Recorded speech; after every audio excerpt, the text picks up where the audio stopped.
Welcome, Don Luki. Thank you so much for joining us today. I'm so happy to be here. Thank you.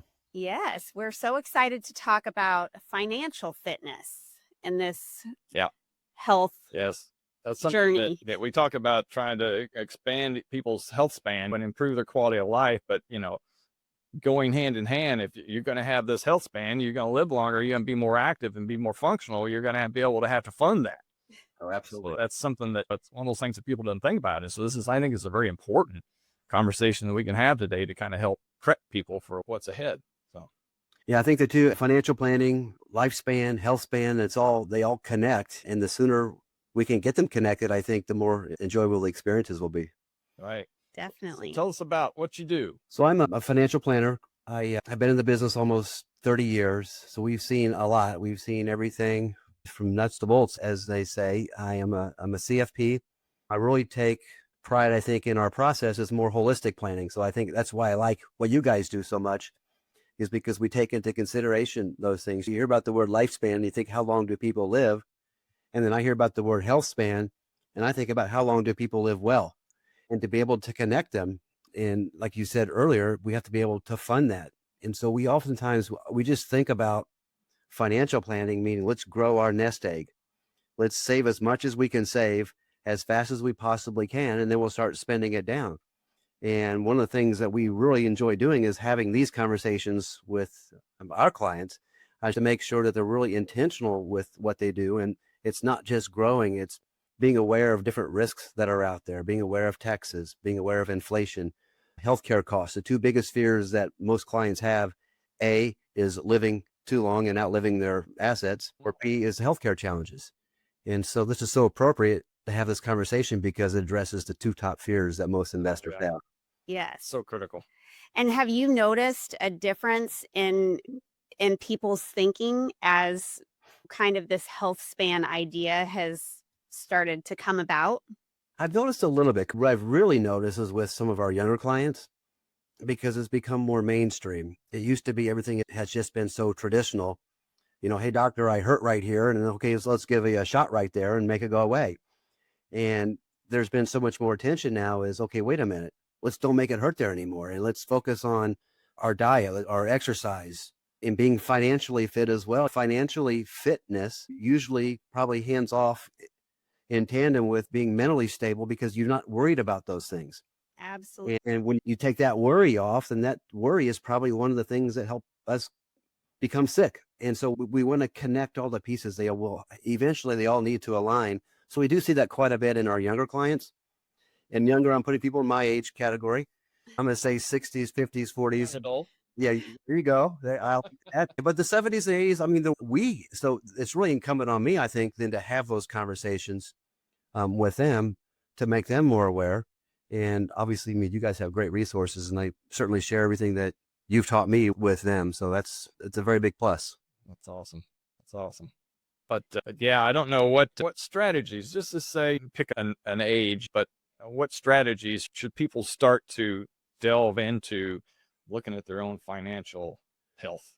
And so I think right now, so whatever your age is, as you're listening or watching, is whatever age you are right now, if you haven't started, now's the best time to start because there's so much that we can do. And if the goal is to have money as long as we live, I think now's the time to start making plans. When we do income plans, for example, we can choose an age. Our clients help choose that for, okay, do you want to live to age 90, 100? So let's challenge a plan to age 90 or age 100.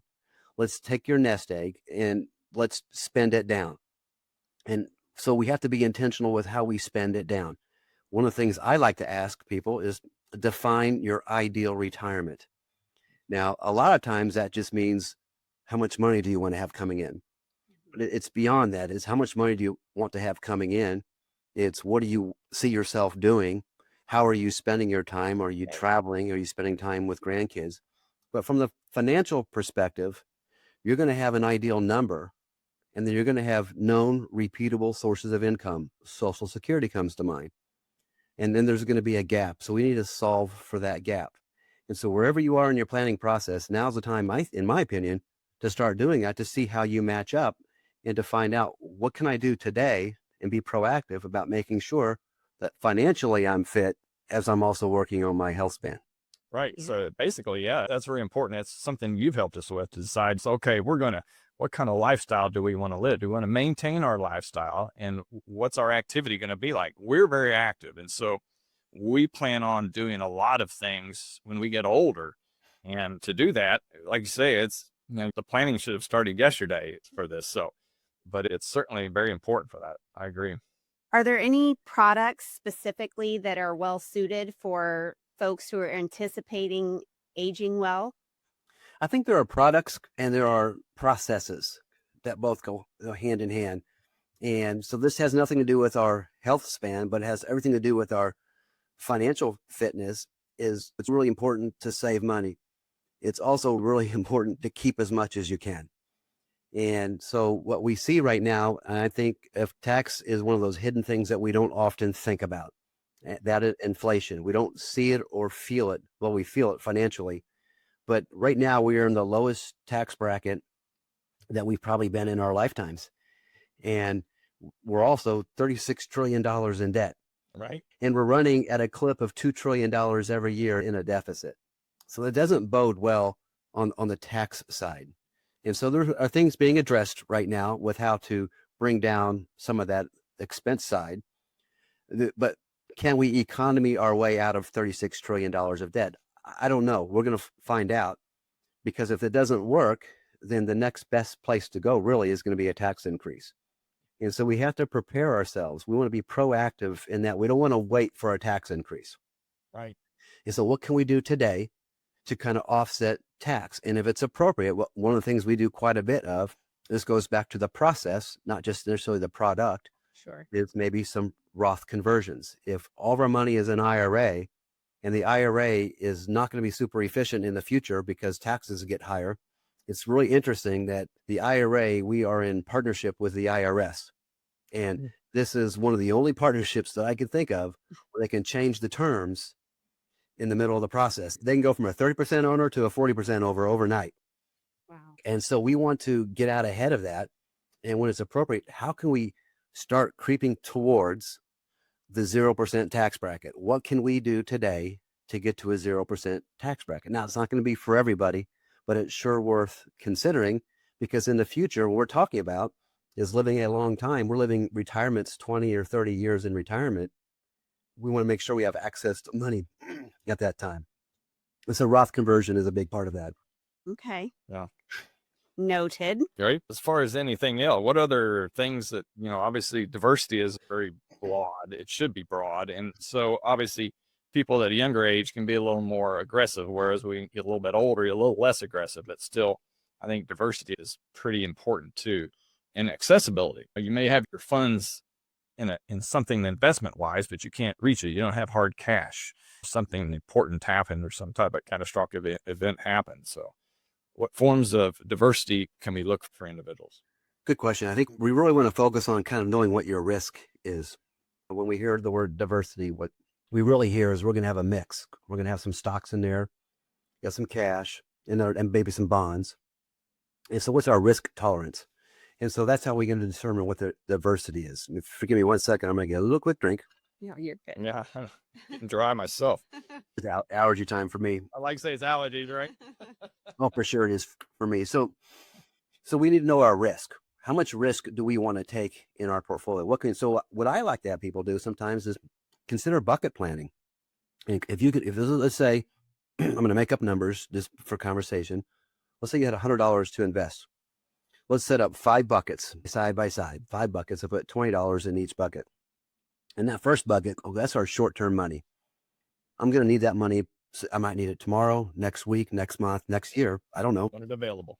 But it's liquid. So that's my liquidity. And that's the money I'm saying, I really don't want to take risk with that money. I can't afford the risk. And we're going to progress along in that bucket. That's number 5. That's further down the line. That's long-term money. I know I can do more things with that money that I can't do with bucket 1, 2, or 3 because I can't afford that risk. And then we dive in and say, okay, so what are the investments that are available? What kind of stocks are out there that I like? What are the ETFs that are out there? What are the mutual funds?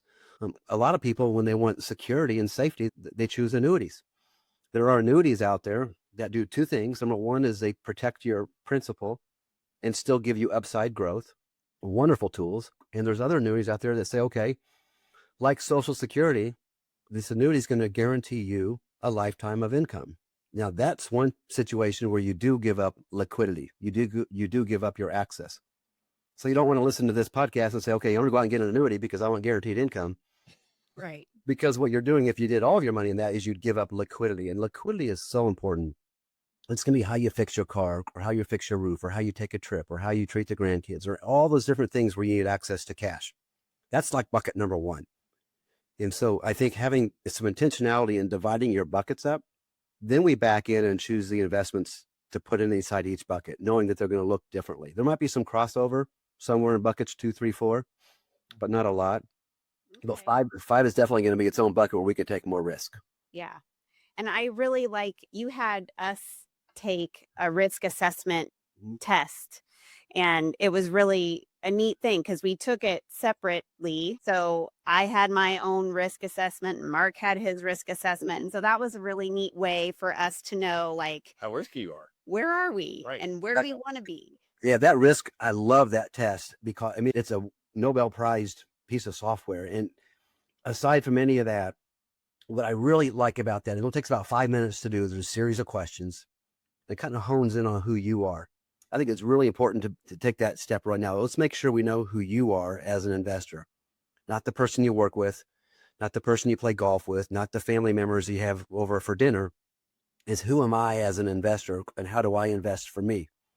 So that risk profile is going to identify a number for you. It's going to be between 1 and 99, 1 being cash, 99 you're investing in a fruit farmer on some island in emerging markets. Right. The S&P 500, for example, has been a 72 for off and on. The last couple of weeks, it got up to 79 because of volatility. So these numbers change, which is important as an investor that you touch base. And so that's why you have reviews. Am I still on track? But this number that you identify yourself as, that tells me the risk that I want. And then what we do is we look at your portfolio and we score it the same. Okay. And that gives us the risk that you have. So now we know, is the risk that I want equal to the risk that I have? That's great. And if there's a big disparity, we want to make sure that we get them closer together, because what's going to happen in times of extreme volatility, there might be a big dip and we're not prepared for that. And then so we want to make sure expectations are set as your investor and what you can expect from your investing. Where can they find this information? Is this place online? Oh, yeah, thanks for asking. So our website is heritagefirst.net. It's spelled out heritagefirst.net. In the upper left-hand corner, it says free portfolio risk analysis. Nice. A series of 5 minutes. And it's almost like, let's make a deal. If we gave you this, would you take that? But it's kind of fun. Just go with it because it does equal, and it's been extraordinarily accurate with our investors as we've talked to them. Take that again too, actually, kind of. That would change. People change all the time. Your comfort margin is always changing, just like the volatility of the market's always changing. So Well, right now, there might be some discomfort in the markets because of all the chatter with tax and tariff and change of leadership that all causes people to think differently. I would just encourage you, as an investor, if we're worried about longevity and we're focused on longevity, that our plan is bigger than that. Our plan supersedes these short-term risks that show up, because they're going to happen. We can show you chart after chart. In the history of time, there's always been something that's interrupted a financial plan. And right now is no different. So it's making sure that you have a plan that's on purpose, that's going to withstand any volatility, because remember, we've got those buckets. And we know the bucket number 5 is getting beat up. But so maybe now's a good time to put more money in bucket 5. Yeah. Knowing that long term, we think we're in a good spot. Yeah. Yeah. And life insurance plans, there's options out there for that for people. So we've had those discussions about, well, what's your intent with this? Is it to have investment or is it for liquidity? So there's I'm glad you brought that up. What I really like about life insurance, 2 things. Number one, it's still life insurance. So you pay to insure your life. And what I like about life insurance, without getting all mushy, is life insurance is one of those things that allow us to keep our promises. And sometimes people say, well, what do you do? And what I do is I help my clients keep their promises. And I would suspect somewhere in your life, you made a promise. Maybe it's when you got your first job. Certainly the day you got married, you made a promise. And then eventually we realize, even though we're focused on longevity, we're not going to be here forever. And so all these different promises require plans. And so one of those things to help fund those would be life insurance, because if you use it properly, and it's with your excess money, it's not with your, say, my IRA money, you can overfund life insurance and money will grow in that tax deferred. At some point in the future, you can take the money out tax free. It's a great tool. And by the way, it's a good source for long-term care. If something would become challenging down the line, they can accelerate the death benefit for long-term care. Still life insurance, you still have to apply for it, but it's a very good tool to use after you've filled up buckets. Yeah. I think another thing that you just mentioned as far as long-term care, there is long-term care insurance that you can get as well. And this has come up recently just in my own conversations with my parents and my brother who is younger than me. And is there a prime age to kind of look at getting long-term care insurance? Yeah, there probably is, and it's probably somewhere between the 50s and 60s, just because it's more affordable. And there's so many different plans anymore on how to obtain long-term care. One, we just talked about with life insurance. What a great tool. If you need access to long-term care and you have an accelerated rider on your life insurance, that's a great place to go. And when you get insurance, it's all about transferring risk. And so you pay for that. I'm transferring risk. I'm transferring risk from my portfolio to an insurance product to help protect my portfolio if something like this would happen. The other plans would be like an asset-based plan where you take a lump sum. Maybe it's $50,000 or $100,000. You just pick it up, you take it from your bank account and you set it down over here. Or maybe that buys you $150,000 or $200,000 of long-term care benefit. And so if you break it down in numbers, for every dollar that you spend on long-term care, if it would happen, maybe you only spent 30 cents for it. So it's a good tool to use as long as you can qualify for it. The other type, there are some annuities now that have multipliers. You might put in 50,000. They ask you a series of questions. That 50,000 becomes 150,000 as a long-term care benefit. So there's a whole bunch of products that are out there, but it's important to have that conversation because that's the one event. Remember, that's number two is the healthcare. What happens if something happens to me, healthcare that's significant, and to understand how things work. Medicare is not going to protect you for a long-term care challenge. Medicare supplements won't. Medicare Advantage plans won't. So you need, if something happens, the question to ask is how are you prepared to pay for a long-term healthcare challenge not covered by Medicare? Yeah. This would be one of the There is are you familiar with the book Die with Zero? That's one of the things that he talks about is so often we save our money for the what ifs. Save and plan. Like, right. what if I have this huge healthcare thing, or what if I need long-term care? But you can get an insurance product that can cover that, and then you don't have to worry about having a big lump of some money somewhere to cover that cost. I mean, you technically do have a lump sum of money that you put into it, but you don't have to save it and have it as liquidity. Yeah, and those are all wonderful tools. And I think the important thing, and it just us having this conversation, the important thing is to know those things are available. And what's the best for you? I don't know until you broke it down, because everybody's going to be uniquely themselves. And to break down how do they work, what's the purpose of it? Because it does make sense, particularly for a married couple. If one of the spouses needs long-term care and you start spending down assets, and there's a really mean, dirty side of life, and that's with morbidity and with death and with these long-term care. So what happens is the surviving spouse maybe is not left with as much. And so that's what long-term care is there to do. Even if you're affluent, I can make an argument that it's good to use long-term care because of the leverage. Those dollars, you paid 30 cents for those dollars of care. That's 70 cents that can be used for something else. Is maybe a surviving spouse, maybe it's your children, maybe it's a nonprofit agency. Is there something else where you'd rather have that money go than to a facility if it works in the cards? Sure. Yeah.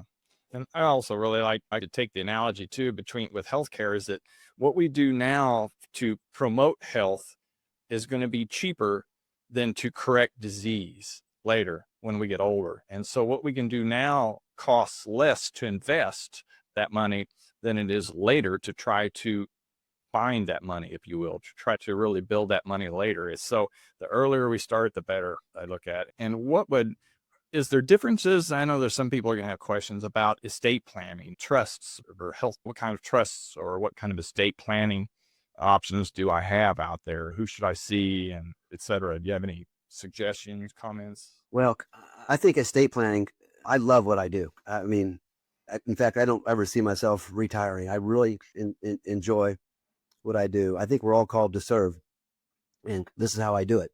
Yeah. And so I mean, there's no reason why I shouldn't be able to do what I do. But one of the things I really like, I'm going someplace with this, is that I really like having those conversations about estate planning because I kind of tandem them with legacy planning. And so estate and legacy, and I think they're different.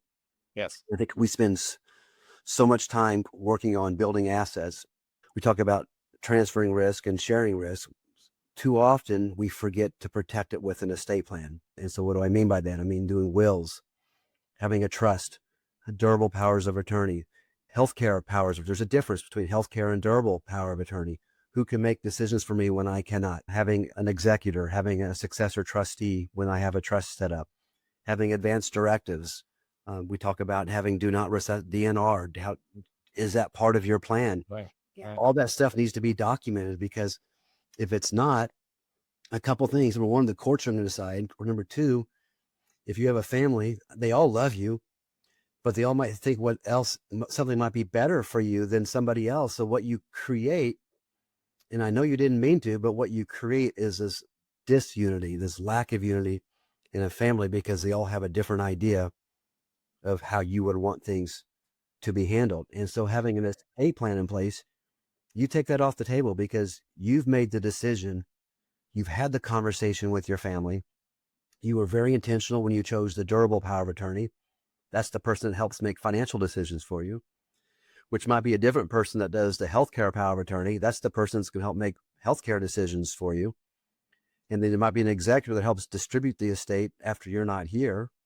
Or you can take that next step and do a trust and it's important.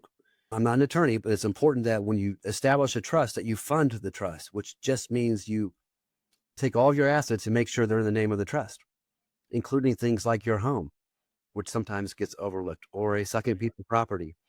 Cars. Yeah. Cars, anything that's meaningful, it's really important to have those conversations and to have that direction.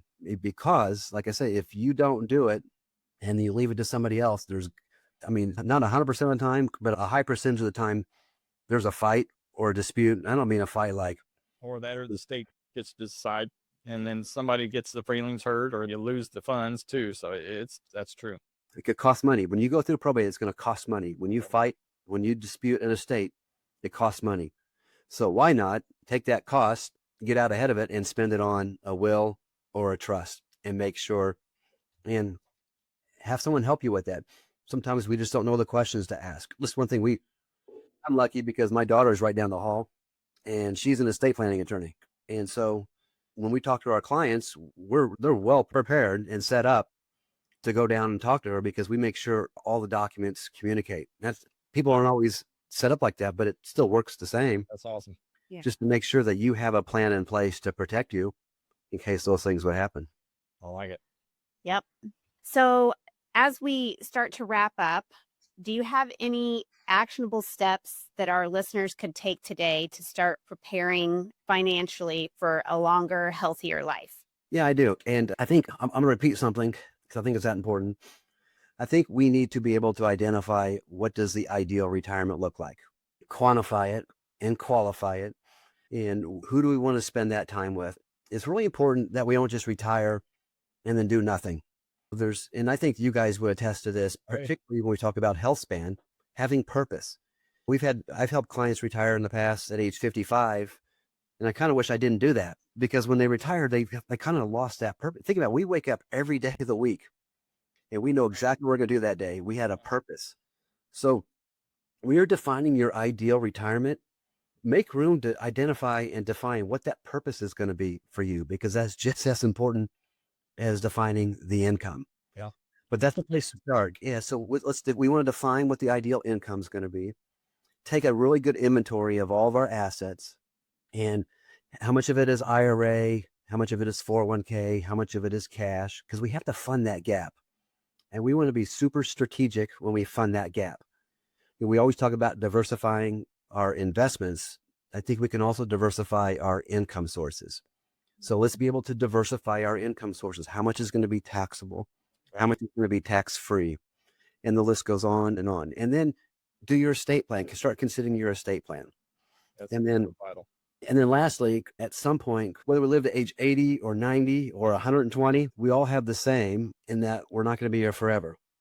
So have an end game. What do you want it to look like? If this is important to you, and it's not important to everybody, what do you want it to look like when you're not here anymore?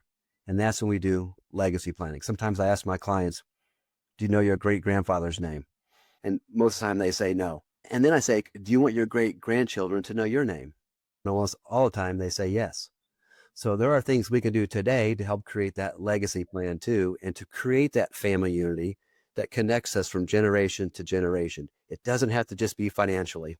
It can also be the passing of values, not just the passing of valuables. So if you do all those things, I know I rambled through a bunch of them, great place to start to get you set. So no matter how you're working on your lifespan or your health span, that you do have a life that you live well. I love that. And since you brought up legacy planning, what is what's the definition of legacy plan for you? Yeah. So what from my own personal, so I think there is the thing about legacy, about leaving money. That's a legacy. But I think what's really important is if when your children or whomever is your benefactor, that they hopefully understand that they've already received their true inheritance. That's who they are. And how they learn who they are is by the sharing of stories.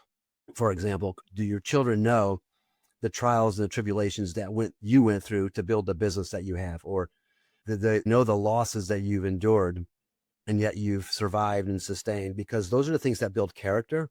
Those are the things that pass values. And typically, there's a story that is attached to a value. Maybe it's about someone that took care of you and nurtured you when you were young. Maybe it was something one of your parents worked 3 jobs so that you can go to school and play a sport. And so a lot of times if we don't share those stories, the problem is as parents, I call it didactic teaching, where we try to teach with a moral purpose. And so teach like this. And kids don't learn well when you teach like this. Yeah. And so it needs to be adult to adult. And sometimes having a mediator there or someone else in the room, maybe you're talking to me and you're sharing your story with me, but the children are listening to it and they hear it differently. Yeah. It's amazing. I've seen it many times where they might say, well, Dad, I never knew that about you. And I'm thinking he probably only told you a dozen times. Right. Yeah. But it was, You heard me once when I said it 12. Yeah, for sure. And so legacy planning is passing values. It's taking the money off the table and making sure that you have a family unit in place that will sustain generations. There's actually a terrible statistics that about 90% of the time there's a fail rate of wealth from the first generation, from over 3 generations. I wouldn't doubt it. And I think it's because we don't pass the values. And so when we can start passing values and sharing stories, then it becomes more important. And now we have a reason to be more protective of the wealth that came before us, because now it's a gift and not an obligation. Before you think, well, you owe it to me. No, it's not the case. Now it's a gift. So we just treat it differently. We use philanthropy as a teaching tool. We think it's a wonderful opportunity to be involved in something that's bigger than yourself. So all those things together is how we like to communicate legacy with families, so that we can truly kind of put forth that definition of what we think is an abundant life for our children. Yes, I love that. Yeah. It's awesome. Well, thank you so much. We really appreciate your time. If clients, folks in the general Kansas City area are interested, how can they reach out to you to gain more information? Yeah, so again, it's my heritagefirst.net is our website, heritagefirst.net. That in the show notes too. Perfect. Yeah, my phone number is 816-931-0375, 816-931-0375. And an email is dluke, it's DLUEKE at heritagefirst.net. And just so appreciative of you guys. Love sharing this time with you. Yeah. Yeah, we really appreciate your time. I know you're a busy guy, so it's nice to be able to catch you between people. So, Oh, for sure. I know you're the same, so I appreciate all that. right. All right. Well, have a Have great a day. healthy day. Thank you guys. Thank you much.